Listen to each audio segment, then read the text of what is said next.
Good afternoon. 37 years in the industry. Some people say that you can get out of the industry after 5 years without being blemished. After 10 years, you enter the stage of being hooked, and certainly after 15 years, people in the know tell me that you're more than hooked. You are beyond a possible help. So you can imagine what 37 years are, but at least I'm here to share a bit of my experience with you. I have a guiding principle. The guiding principle is essentially about being adaptable to change. Charles Darwin wrote about it, probably told about it. It's not about strength, it is not about intelligence, it is about adaptability. Virus has a best before date. There is not a date on which we can say that we have said goodbye to Corona or to COVID-19 as it is called nowadays. It may pop up again like any other virus, either in a disguised way or after hibernation. Let's talk about post-pandemic. New normal. I have some difficulties with that because I continue to ask myself, was there ever an old normal? And normal for whom? Norm and normal is culturally defined, as far as I can see it. And therefore, I prefer to talk about new realities. And these realities may differ geographically and culturally. The development of new realities for pet food, more specifically for pet food, um, there has been a time, and we're still looking at it to an extent, that exotic was the name of the game. I do believe that we've seen not necessarily the end of exotic, but it becomes less and less exciting. I feel that their use in pet food, the use of exotic ingredients in pet food, will diminish. So-called marketing ingredients will, in my point of view, become suspect. Uh, People want credible substance in their products, in their own food products, and certainly also in their pet food. Carbon footprint is top of mind for rapidly growing number of people. We finally understand, at least we try to understand what is happening. And there is one thing about carbon footprint that is not yet discussed very often, but carbon footprint is a social cost. Eventually, these social costs will be transferred to the market, either in the way of a levy or a tax, but one way or another, we have to start and pay for what we create.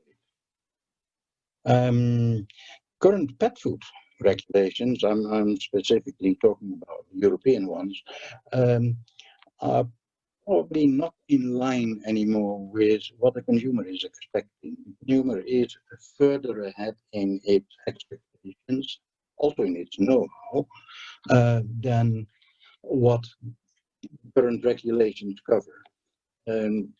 I feel that there is a need for, and they will come, a need for new, updated regulations that take current trends and current consumer wishes more into account than they do today. There has been a time that I cannot say ignored, but at least we didn't use it as it should have been used. Alternative proteins, and you can think of algae or insect proteins, will, in my point of view, become mainstream because they offer good alternatives. So it's not alternativity for its own sake. It is a good replacement of what we currently do. I would say irrespective of current price levels, because these will become more acceptable if we start to use more of these proteins. On the consumer side, I am convinced that the property of these alternative proteins will become more and more understood, and not only that, also premiumization has been around already for an enormously long time. I guess it's about 12 years. It's nice to continue to talk about premiumization. It certainly was a contributor to market growth. Uh, at the same time, I do believe that premiumization has seen its heyday because soon as every product or every offer is premiumized, what is left? So the influence of premiumization, in my point of view, will diminish. Personalization has gone over the top. Um, we seek to service every individual dog or cat in if we talk dog and cat um, and that has, I believe, led to situations where we continue to believe that shelf space is like a rubber band that can be extended more or less eternally. That is not the case, and I do believe that we will come to our senses. There is something that we see where personalization is even taken one step further, but that is typically in direct to consumer uh, online offers um, where even the recipe will be or can be adapted to the individual pet need. Um, we have seen buying time with convenience. First of all, that was what industrially prepared pet food was about, and probably still is about. We do not want to prepare the meal for our pet and ourselves, so we take an industrial solution. But these three mega trends, as they are called, will according not to me but to people in the know, these trends will most likely fade into oblivion. Their importance, their influence will more or less disappear. Another set of trends, experience more. People want more immaterial substance out of life. It is not about having alone anymore. It is also about being. So having the biggest car or a bigger car than the neighbor is not replaced, but is not our only driver, if you want. Living, ethical living is, um, at least in my point of view, a somewhat ambiguous um, term, because what is ethical to one may be immoral to others. But what we do see, that part of what, but certainly in the Western world, what we see as ethical living reflects itself in changing eating habits. Uh, the number of flexitarians is increasing, and that has partly to do with the way in which people arrange their own lives. Um, Shopping reinvented is very clear that the biggest contributor to change in terms of distribution has been online. And this change doesn't stop, quite on the contrary, this change will continue, most likely, and the first signs are there, at a much higher speed than previously anticipated. I think that if we think in terms of winning and losing, that the pet specialty trade distribution segment will be the biggest loser, because they are the ones, in terms of convenience, can be replaced by online. These three trends will most likely keep the pre-pandemic evolution. The last set, changing family dynamics. We're going to smaller households. The 1 to 2 person households are increasing rapidly in numbers, and that means that we can expect a growing cat population. Cats are easier to keep than dogs in most ways. New ways of working. We've seen a period, and we still are to an extent in a period of working from home, and this will continue to a degree. People get used to it, companies get used to it, organize themselves differently, but the shopping patterns will change, because there will be different ways in which people can shop. They are not restricted by working hours or office hours anymore. Healthy living. We see it around us certainly also in human food.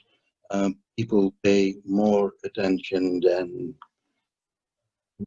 certainly in the past to what they eat.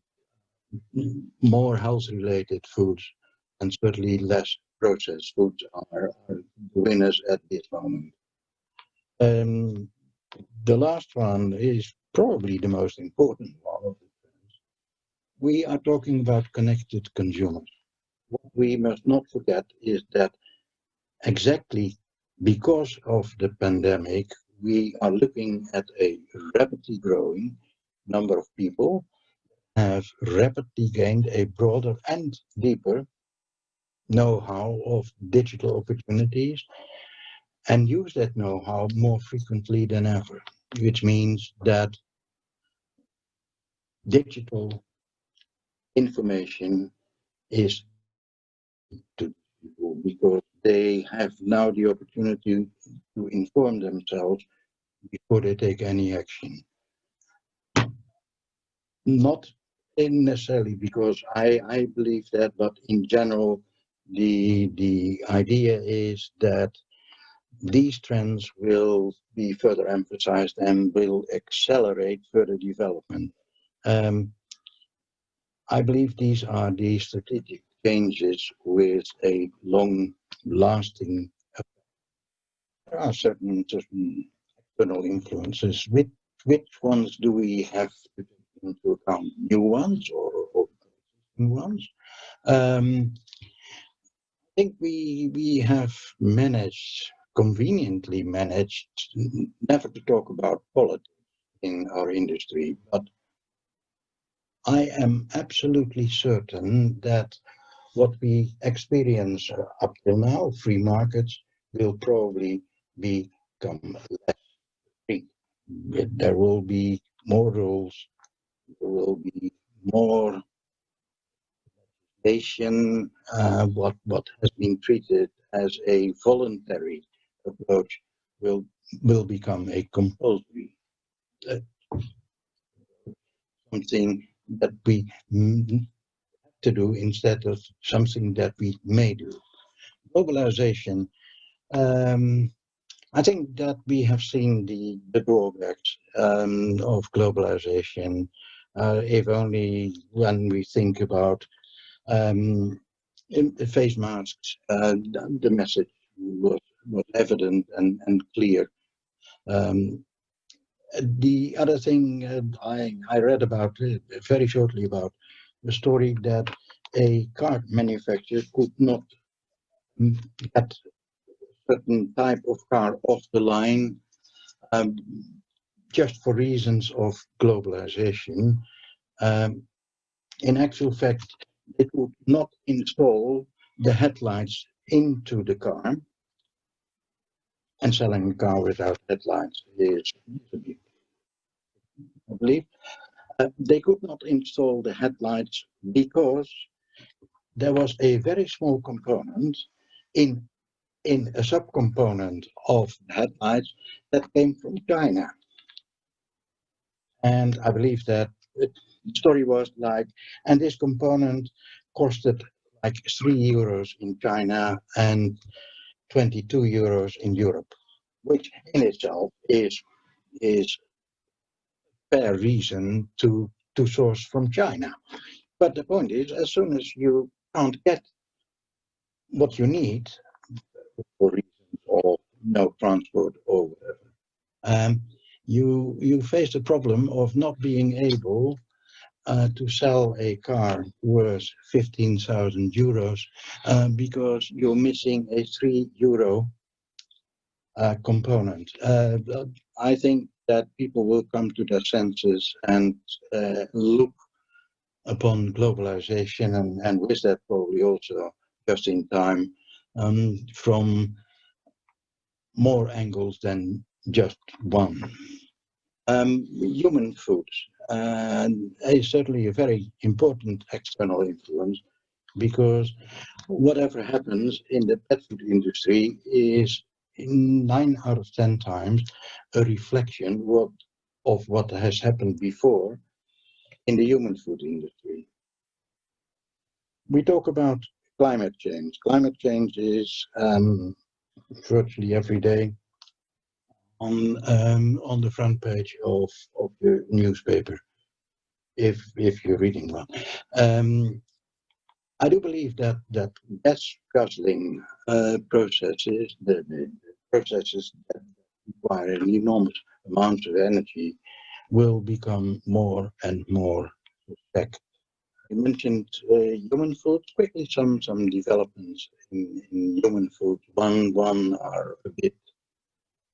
One is a bit more science fiction than the other, but actually, I read about air-based meat, and it was a very interesting and extremely intriguing article, which I did not understand at all. But at least there seems to be some proof that you can turn air into meat. What is closer to reality is cell-based meat. Cell-based meat, usually called lab burgers or lab meat, whatever you call it, doesn't matter. Turned into meat. They are approaching scalability. If and when that happens, and the predictions are in a couple of years, and it catches on, the consequence is that we will see, and I don't know how much, but we will see less animal byproducts becoming available because everybody that thinks in terms of cell-based meats understands that nobody's going to produce cell-based meat to turn them into byproducts for pet food. Be prepared to accept that the availability of cell-based byproducts will become a bit more difficult in the future. Curiosity is obviously one of the top reasons to try plant-based meat alternatives in human foods. And we've seen that trends in human food are, but can be and will be translated into pet food. But that can be, let's say, a very interesting development in our industry. New alliances are formed in California, why not somewhere else? Nestle and Corbion are partnering to develop microalgae-based ingredients. They do that, obviously, primarily for pet food, but once they've learned what it is and how to use it, do it for human food, once they've learned how to do it and how to use it, a reason not to bring this know-how to pet food. Consumer expectations are moving beyond the label. They want to know more in terms of explanation than what is on the label, what can be found on the label. In other words, they want to know more than what is within the regulation. And there is one other thing that we all tend to do. That is that water is already and certainly will become risk, a key risk for food companies, because we are facing in a growing part of the world, at least in the more industrial part of the world, an increase in water shortages. What do pet food buyers expect from us? Because food buyers have expectations. They want us to be serious about a few things. Sustainability. Of course, sustainability is top of mind for everybody, but the consumer wants more than just lip service. It's more than a topic on our website. They want to see action. And as I said before, they probably also want to see action in production processes in terms of less energy consumption for a less processed product. Authenticity. People want to know, where does it come from? What is the background? Is it science on the one hand, but what does this science tell me? Ingredient integrity. Ingredient integrity. Let's be fair about one thing. When we talk ingredients, we do not use ingredients for the label. We use ingredients for essentially for the health and the well-being of the animals. Something else that we start to see is about transparency.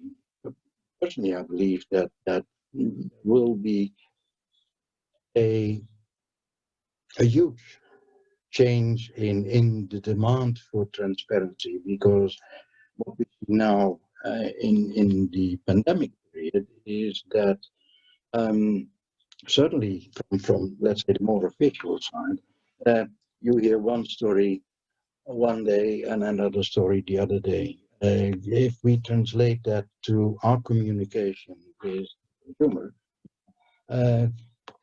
boils down to we must say what we do and why we do it, explain ourselves. And another thing that I see coming more and more is sharing fairly. We now understand that the me, yeah, is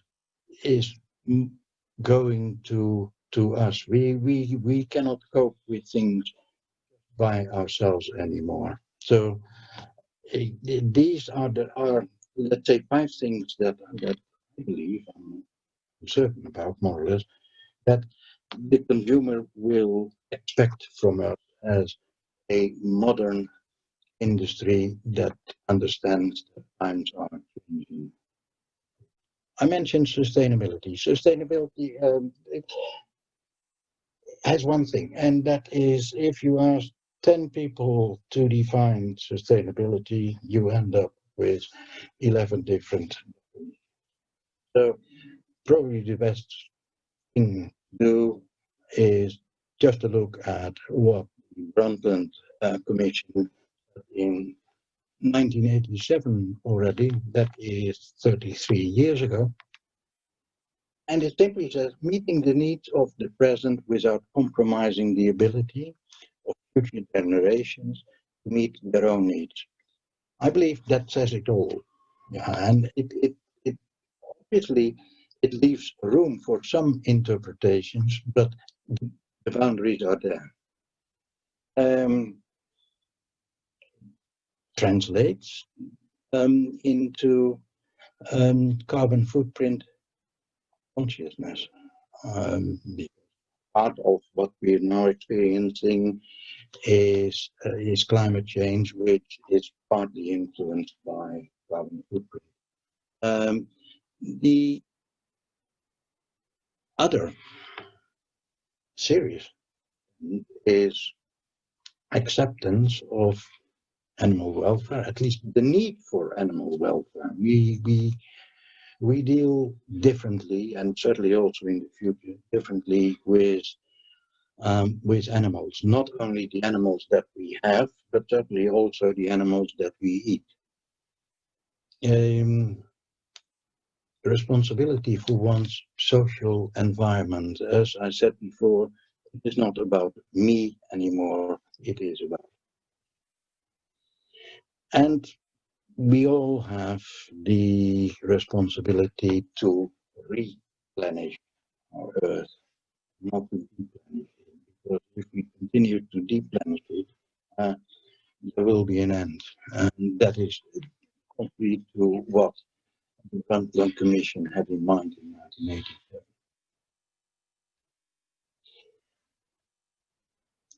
The story and its transformation, sustainability. There are two sides. We have brand, and we have product. A product is often a translation of a brand message. Do it in the right way. If we take carbon footprint, how does that translate into a product? You could start to source local instead of, and I actually don't know if it still happens.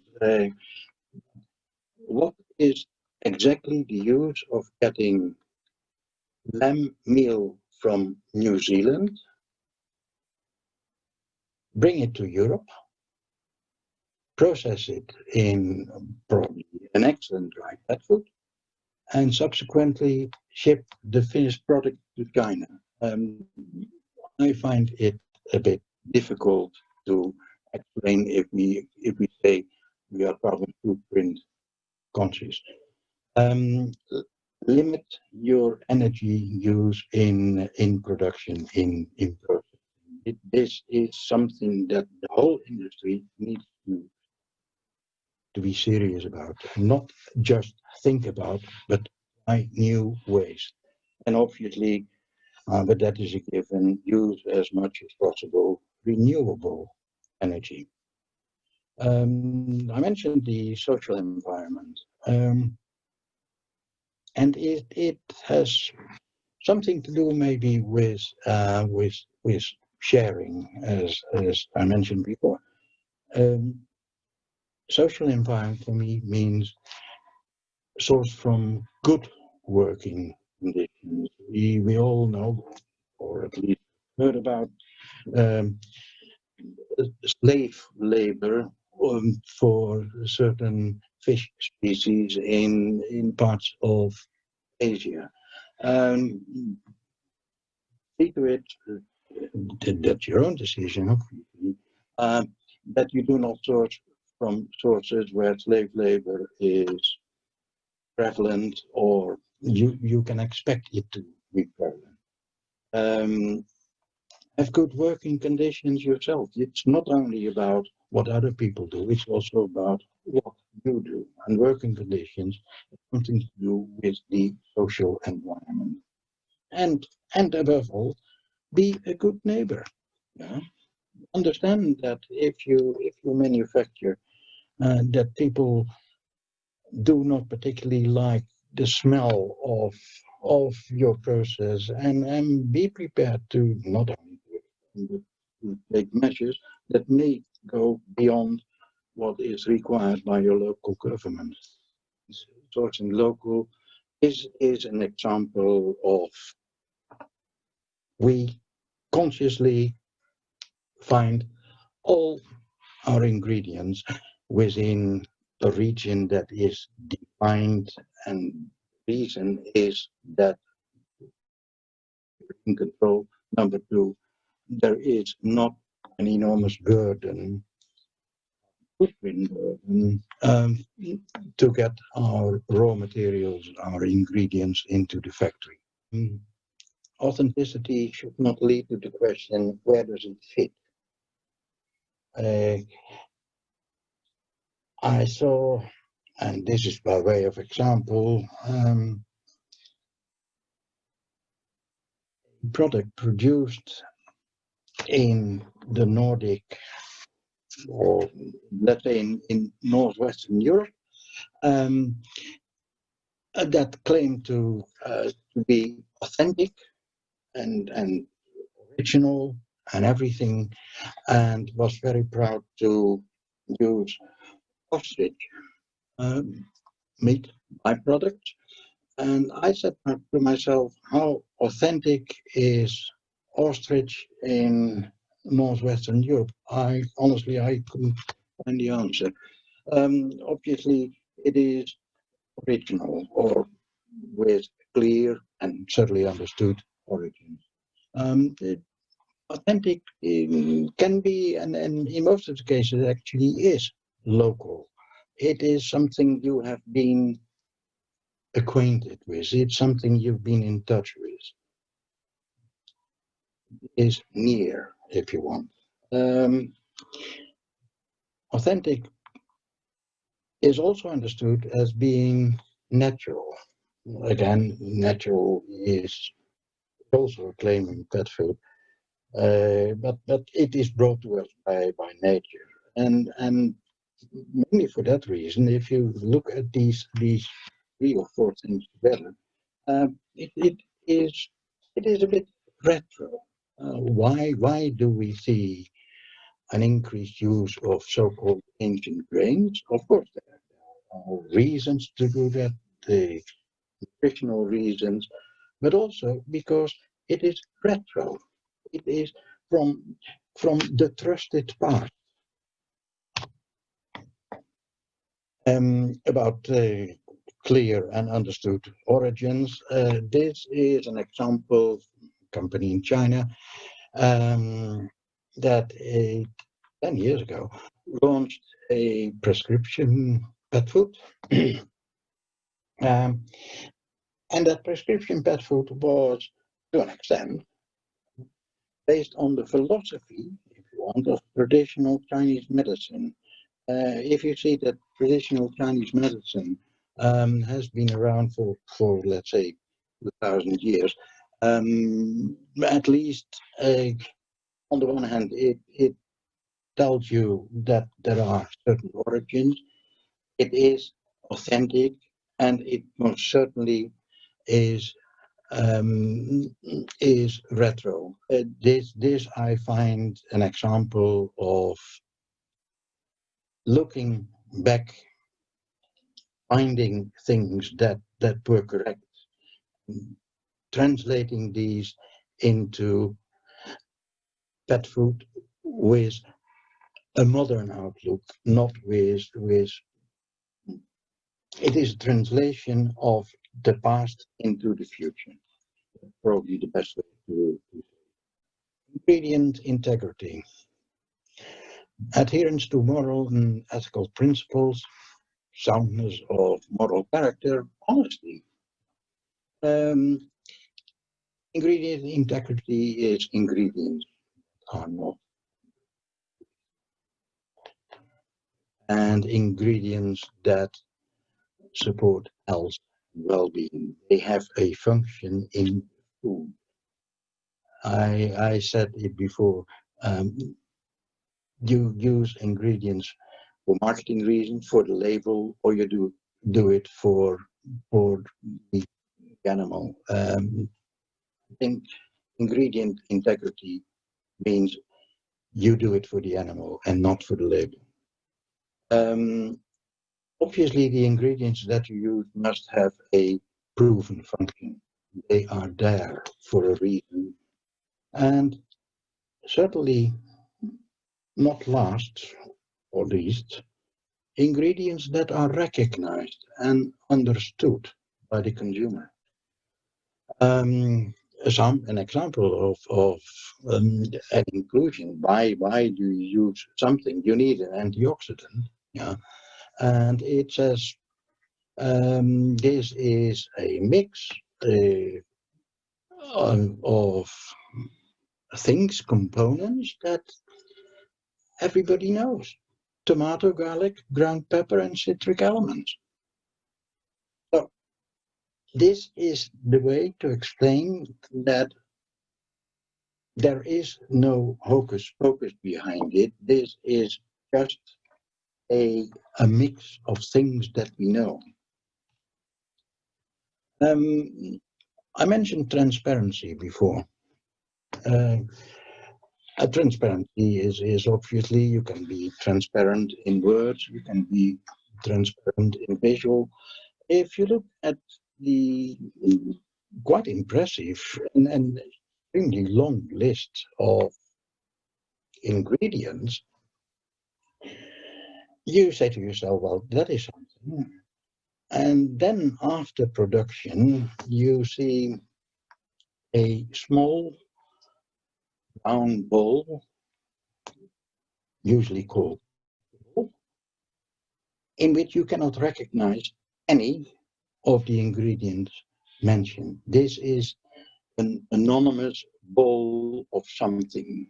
And I asked myself, how transparent are we if we continue to do things as we do now? But maybe you can make transparency more visible. Certainly in words. Can we talk about clean label again? A lot of discussion about what clean label is or what it should be. That's all very nice, but if we have the consumer in mind, the first thing we need to recognize is that if we talk about clean label, let's first of all start about clear label. Make sure that people understand what it is. Don't say Ovis, Acipencensis, Belungensis if you put beluga caviar in your product. As simple as that. And apply as much as possible limited ingredients.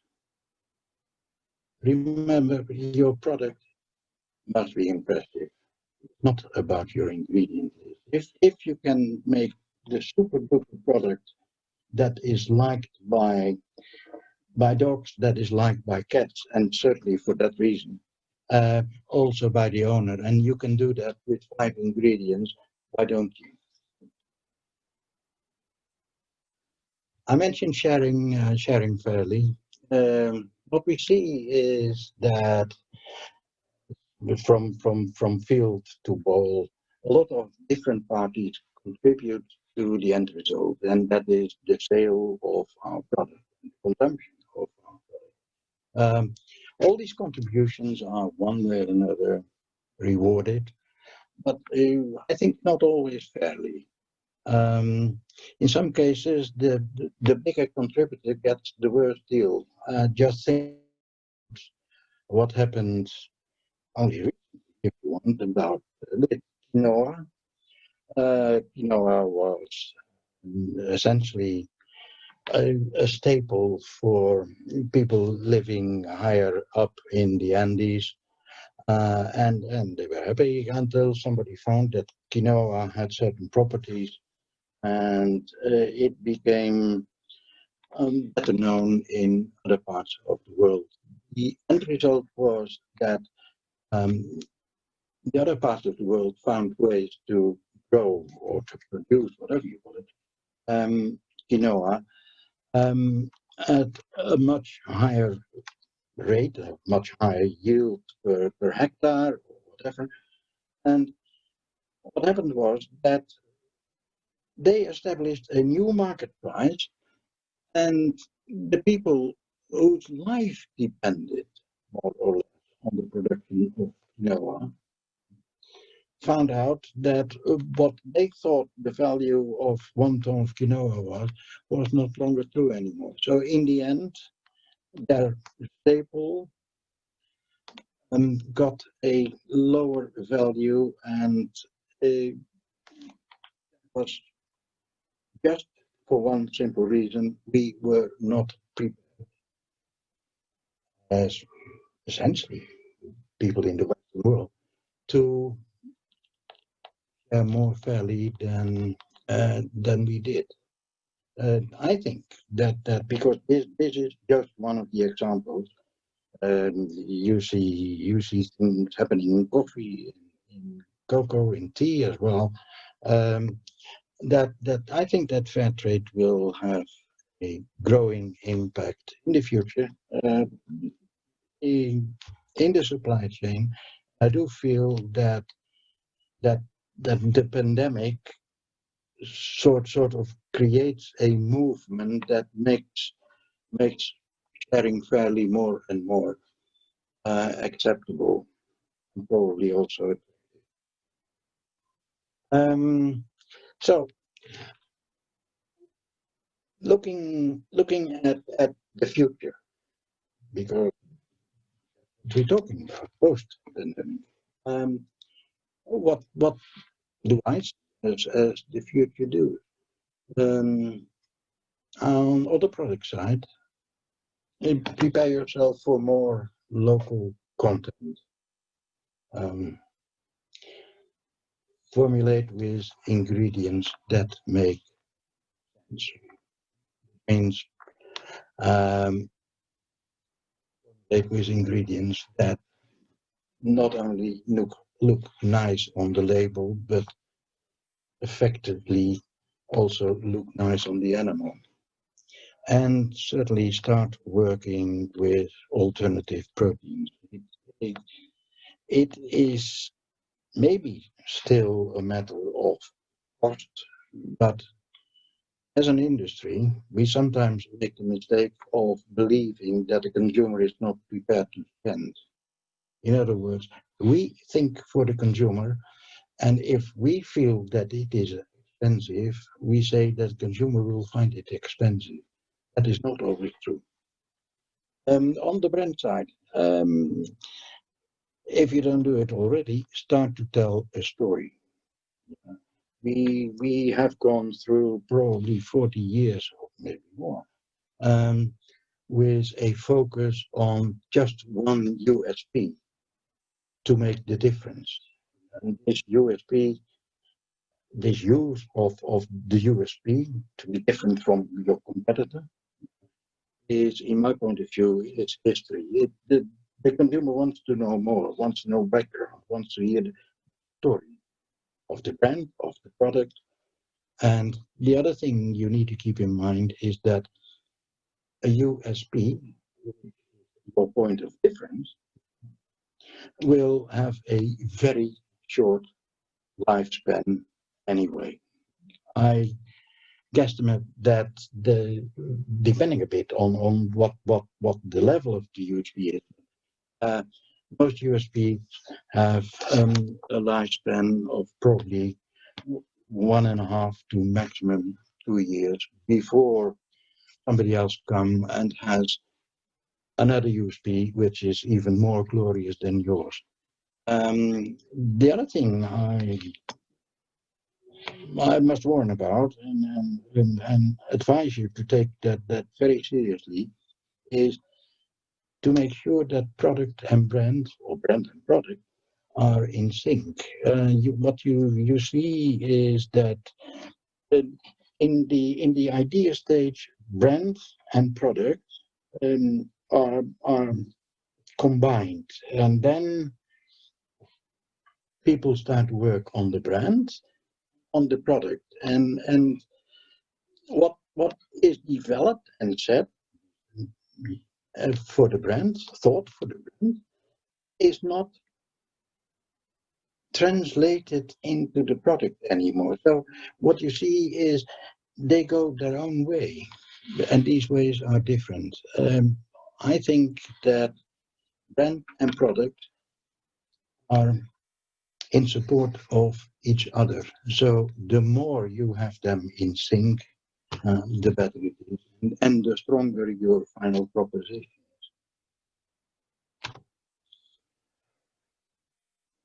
some other future do's, process.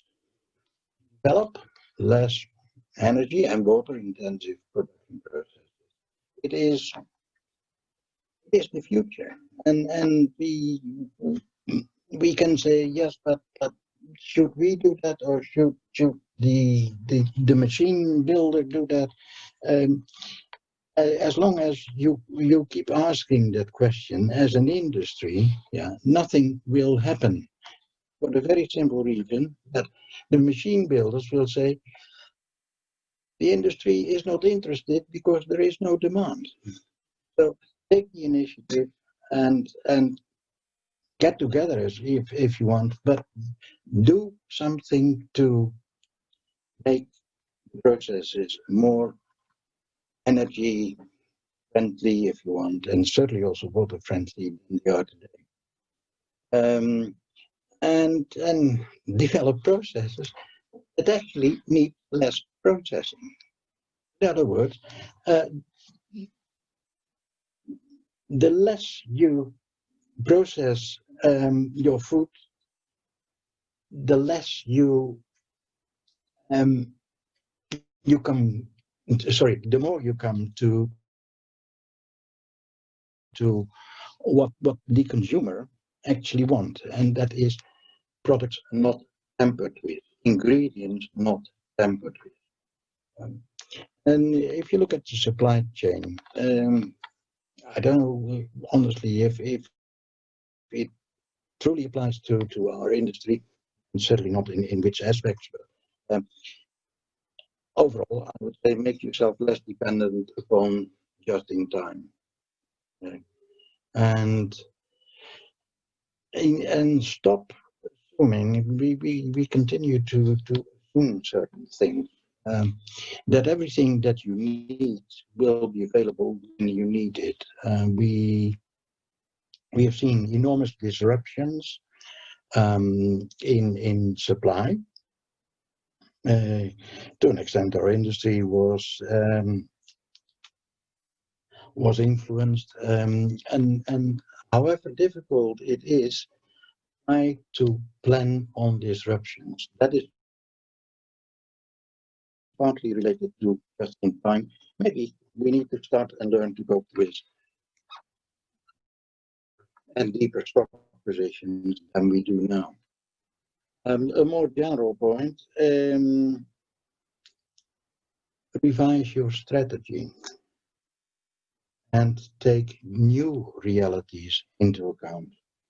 The strategies that I sometimes see often deal with one thing, and that is an extrapolation of the our past is our past, and we cannot assume that our past will come back. So let's look at the new realities. Let's look at the future and what we believe the future can bring and what kind of hurdles we need to surmount. If there are do's, there are don'ts. Well, very simple. The first don't is do not ignore the do's. And do not assume that the good old times will return. They will not.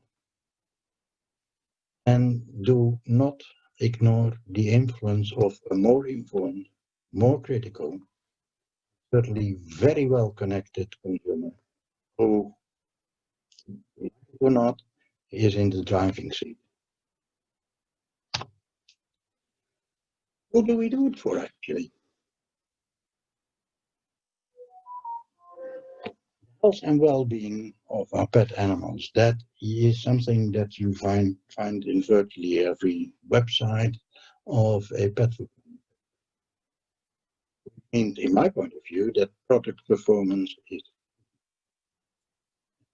of course, a happy dog or cat is most likely a happy or a satisfied owner. And the owner is the person who takes the buying decision. And we also have another group to take into account, and that is our suppliers. Actually, we work for the continuity and the health of our supplies for the very simple reason, if this is not there, we are lost. And we most certainly start to learn that we also work for, for the health of the planet. Because if we don't do that, we eventually will all be lost, and we don't have to worry about opportunities and threats of the pet food industry anymore. If I look at these three components, uh, and if you take them into account, you look at the result, and the result is the health um, and certainly sustainability of your wallet, because in actual fact you're harvesting on the investments in points 1 to 4. Some take-home points.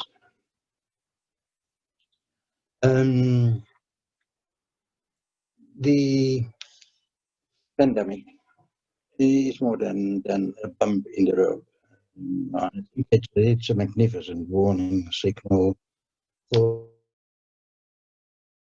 things unplannable. As I said, good old times will not return. Also, issues that we more or less conveniently ignored will have an influence on the way in which we conduct our business. I mentioned politics, legislation, globalization, or rather anti-globalization, will influence our decision making much more than it has done so far. Trends that play a role pre-pandemic, most of them at least will continue to do so post-pandemic. Some of them most likely with an accelerated speed. For example, pre-pandemic, everybody said that online would further develop, and not post-pandemic, but certainly already during the pandemic, we noticed that online grew much faster than anybody had expected or suspected. And online is one of those trends that, as far as I can see it, will grow with a speed that is, I can't say beyond comprehension, but that was in nobody's mind, let's say 6 or 7 months ago. The quest for new product processes will be intensified. It will be intensified. Because I think that will be part of a massive sustainability trend. Sustainability is something that is becoming a, let's say, may have been, if you want, a lead topic of conversation, topic of information, but it has become a more popular one. The last point I want to make is that when you think strategy, and it is never too early to do that, please take the new realities into account. Think about them, what their influence can be on your business. And I think that ignoring change will be detrimental to your business, because the new realities will imply change. And as I said when I started, change is the only constant.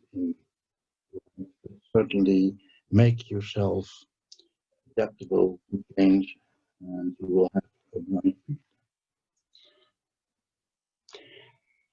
Just to conclude, you may have questions, remarks, observations. I don't know what. You can certainly send me an email, and if you want to know where I'm coming from, I mean, as far as professional activities are concerned, you can find it on my website, and I think that it is now time to um, thank you for being a wonderful audience, a virtual audience in this case, and